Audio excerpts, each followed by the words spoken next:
Screen slide animation, magnifying glass technique, head slash animation और भी बहुत कुछ। तो चलो इन सारे एनिमेशन को एक एक करके बताता हूँ, बस आप वीडियो को ध्यान से देखना। स्क्रीन स्लाइड एनिमेशन, इसे बनाना बहुत ही आसान है। इसका यूज आप लाइक, कमेंट, सब्सक्राइब और शेयर के लिए कर सकते हो। नाउ लेट्स सी इसको बनाना कैसे है। इसके लिए अपनी किसी वीडियो का स्क्रीनशॉट ले लेना और इसे क्रॉप करके टाइटल वगैरह चेंज कर देना। अब अपनी वीडियो पे आ जाना जहाँ पर ये एनिमेशन बनाना चाहते हो और इस इमेज को इंपोर्ट कर लेना। अब इसको प्रॉपर्ली जूम करके नीचे की तरह स्क्रीन से बाहर कर देना और स्टार्टिंग में इस पर और मेन लेयर दोनों पर एक एक की फ्रेम लगा देना। नाउ जहाँ पर तुम्हें ये एनिमेशन खत्म करना है वहाँ आकर दोनों लेयर पर एक एक की फ्रेम लगा देना। अब जो भी एनिमेशन करना है वो इन दोनों की फ्रेम के बीच में होगा। अब वापस स्टार्टिंग में आकर देखना कहाँ तक आपको स्लाइड अप एनिमेशन चाहिए, वहाँ आकर दोनों लेयर पर एक एक की फ्रेम लगा देना। अब इसे ऊपर कर देना। अब इसके लिए इसको डायरेक्ट ड्रैग मत करना, बेसिक टूल में आ जाना और वाई को राइट में स्क्रॉल करना जिससे इमेज की एक्स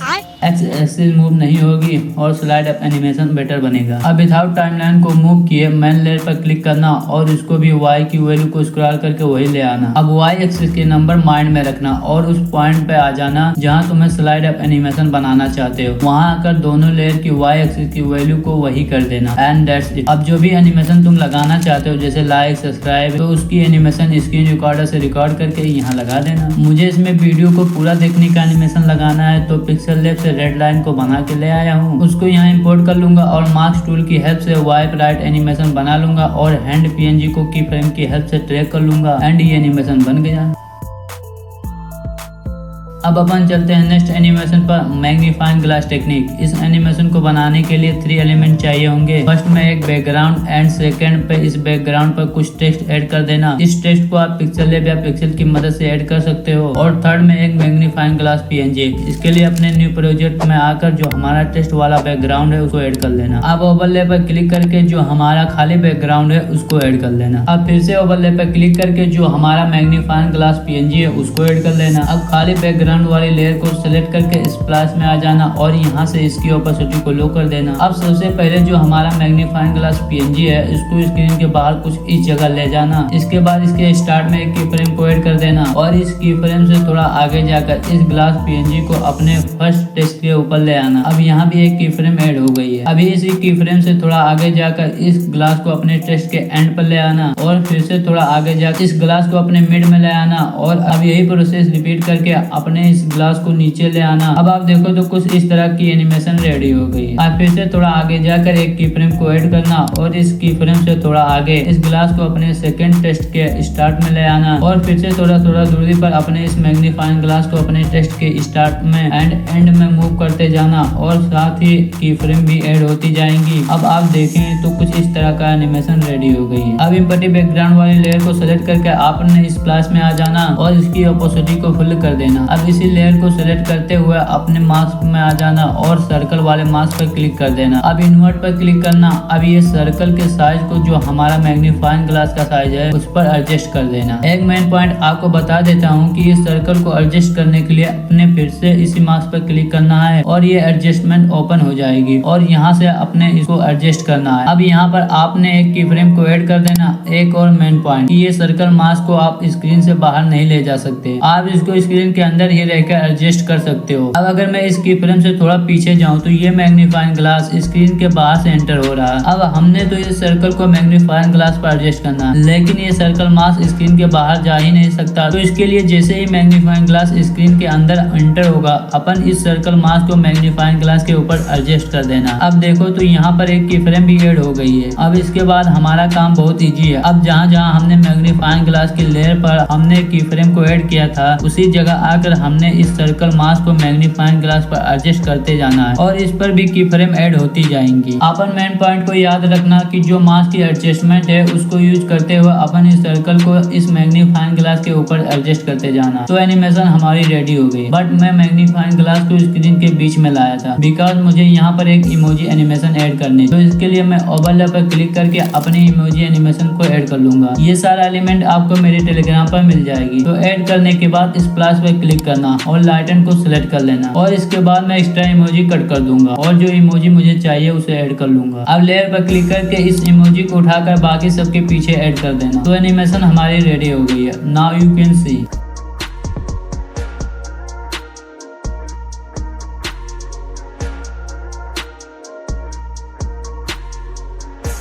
तो चलो अब नेक्स्ट एनिमेशन पर हेड स्लाइस एनिमेशन। तो इसे बनाने के लिए हमें एक कैरेक्टर पीएनजी चाहिए होंगी जिस पर ये एनिमेशन बनाने वाले हैं। तो मैं एक मेन पीएनजी को ऐड कर लेता हूँ और यहाँ से मेन पीएनजी का बैकग्राउंड गूगल पे सर्च कर लेना रिमूव बीजी और उस मेन पीएनजी को इंपोर्ट कर लेना। ना इसको साइज को अच्छे से एडजस्ट करके बॉटम पर सेट कर देनी है कुछ इस प्रकार से। अब इसमें इन एनिमेशन देना होगा, नहीं तो ये वीडियो में एकदम से अपीयर हो जाएगी और ये देखने में बहुत ज्यादा बेकार लगेगा। तो इसमें अपन स्लाइड अप एनिमेशन देंगे। तो इसे बनाने के लिए टाइमलाइन में थोड़ा आगे आकर एक की फ्रेम लगा दूंगा। अब वापस स्टार्टिंग में आकर बेसिक टूल का यूज करके इसको नीचे स्क्रीन के बाहर कर दूंगा। अब इन दोनों एनिमेशन को स्मूथ बनाने के लिए इस ग्राफ में आकर ईज आउट 3 सेलेक्ट कर लेनी है। नाउ ये तो हो गया। अब चलो इसमें हेड स्लाइस एनिमेशन बनाते हैं, बट उससे पहले इसमें एक सॉलिड व्हाइट इमेज ऐड कर लूंगा और इसी लेयर में जाकर इसे मेन पीएनजी के पीछे कर दूंगा जिससे इसका एज प्रॉपर्ली विजिबल होंगे और की फ्रेमिंग करने में आसानी होगी। फिर एनिमेशन बनाने के बाद अपन इसको डिलीट कर देंगे। अब चलो इसमें हेड स्लाइस एनिमेशन बनाते हैं। तो इसके लिए जहाँ पर तुम्हें ये एनिमेशन बनाना है वहाँ पर पहले हेड लाकर उसको स्प्लिट कर लेना।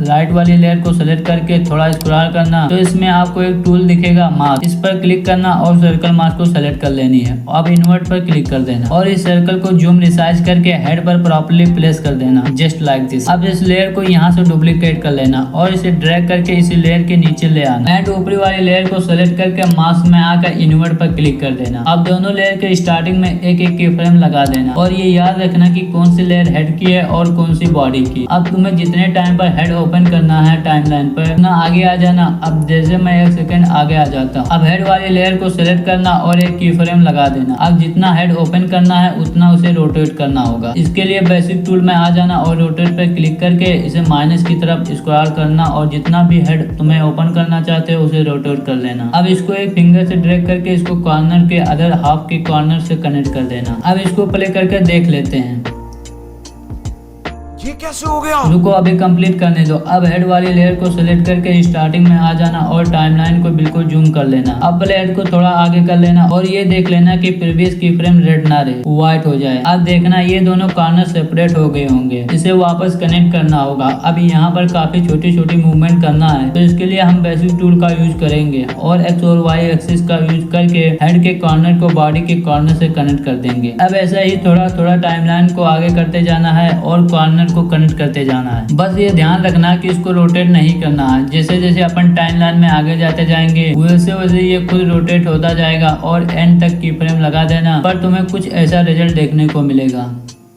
Looks good. अब स्टार्टिंग में आकर इसमें माइंड की पीएनजी ऐड कर लूंगा और इसे हेड के अकॉर्डिंग छोटा कर लूंगा। अब लेयर में आकर इसको पीछे कर दूंगा जिससे इन दोनों लेयर के पीछे चले जाएगा। अब इसमें एनिमेशन देना होगा। इसके लिए टाइमलाइन पर थोड़ा आगे आ जाएंगे जहाँ थोड़ा हेड ओपन हो जाए और यहाँ एक की फ्रेम लगा देंगे। अब थोड़ा सा आगे जाकर एक और की फ्रेम लगा देंगे और बेसिक टूल का यूज करके इसको थोड़ा ऊपर कर देंगे। अब इन दोनों की फ्रेम के बीच पहले हेड को रखकर ग्राफ पर क्लिक करके ईज आउट वाले ग्राफ को सिलेक्ट कर लूंगा। डन, हमारा एनिमेशन रेडी है।